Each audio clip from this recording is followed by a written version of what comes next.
বহু বছর পর এমন সুযোগ পেলাম, তাই প্রচণ্ড গরমে মাথা ব্যথা সত্ত্বেও বেরিয়ে পড়লাম আমার বাবার বাড়ির গ্রামের উত্তম আশ্রমের উৎসব।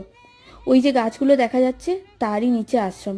তবে এটা আশ্রমের পিছনের দিক, গাড়ি রাখার সুবিধার্থেই এদিক দিয়ে ঢুকলাম।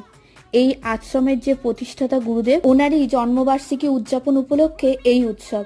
আর এই যে এখানে গুরুদেব এবং তার গুরুর ছবি বিক্রি হচ্ছে, আর অনেক বইও বিক্রি হচ্ছে।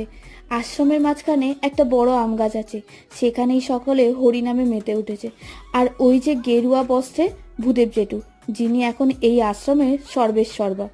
আর ঠাকুমা তো সকাল থেকে এসে ছিলেন এখানে, দুপুরবেলা খেয়ে দিয়ে বাড়ি চলে যায়। আর ওই যে ওইখানে কাকিমা বসেছে, আমি আর বাবা একসাথে বসেছি, আর আমাদের ঠিক উল্টো দিকে উজান, ননি আর দাদা বৌদি। দাদু আর কাকু বাড়িতে আছে, আর মা মাসির বাড়ি গেছে বলে ওনাদের আর ভোগের খাবার তো সবসময় অসাধারণই হয়।